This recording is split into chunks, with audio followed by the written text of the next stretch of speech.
When you're neutral, it's usually best to attack with moves that are either unreactable or with moves that are completely safe, aka unpunishable. Now, this could technically be any move as long as you space it correctly, but what you need to know is that more or less all aerials are like this. For example, you cannot react to a Marth doing an aerial in time to punish it unless you have a hard read on how they're going to do it. If you think you can react to aerials with no read, consider this. A good Marth will mix up his aerial drift, his fastfall timing, and his landing option, which all demand different responses from his opponent. His initial jump sets aerial momentum, he can drift in various degrees forwards or backwards, he can fastfall at any time, and you can aerial at different timings, or even empty land or wave land or double jump or whatever. As his opponent, you cannot react to this myriad of possibilities within the 0.2 second timing window that all of these take place. How did that? Wow. The ability of Zain I want to see the frame that he right? Show me the frames. Around in there. That was insane. So normally you have two options. You can either hard read one of the options, hoping that they do that one, and if they don't, you probably get punished yourself.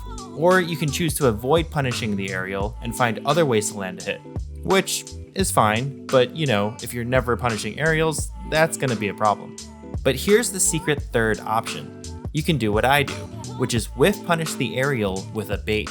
I'll show you a quick example first and then break it down after.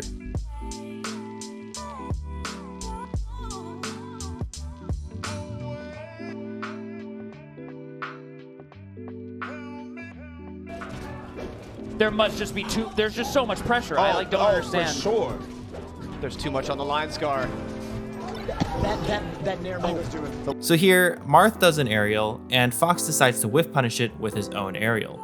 Except, the aerial Fox uses is an instant Nair with initial momentum forward, but full drift back and the soonest fastfall timing. I know that's a mouthful, but just think about how Mango does his down airs to bait people. It has the initial jump momentum going forward, but he drifts back immediately. This means the opponent has to run a further distance to reach the aerial, and therefore it takes longer for them to reach you, which gives you enough time to move out of the way. So actually, when I said Fox decided to whiff punish Marth's aerial, that wasn't actually true.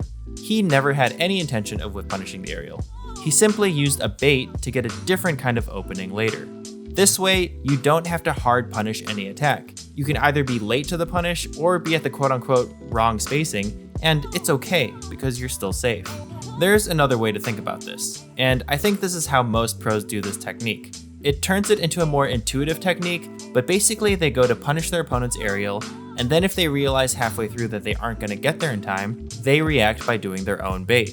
Usually they do a fast fall empty land to dashback, but depending on the character, you can also double jump, slow fall aerial, or whatever else. Now, the execution can be a little tricky, so I recommend practicing the movement beforehand. With most characters, you can jump, use the C-stick, and immediately start drifting back. But you also have to fast fall as soon as possible and then dash backwards after. This feels a bit awkward since you're already holding backwards from the drift, but then you have to dash back again. But if you go from holding back to fast falling and then rolling the control stick back again, you'll be able to do it. Nothing a little practice can't fix. And it's a little trickier with neutral airs, but hey, not everyone can play sick, only the ones who put in a little extra effort. I apologize for the lack of content lately, but I'm doing my best to get back on it.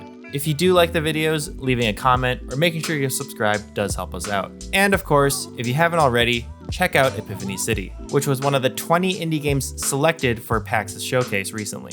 Thanks for watching, and I'll see you next week.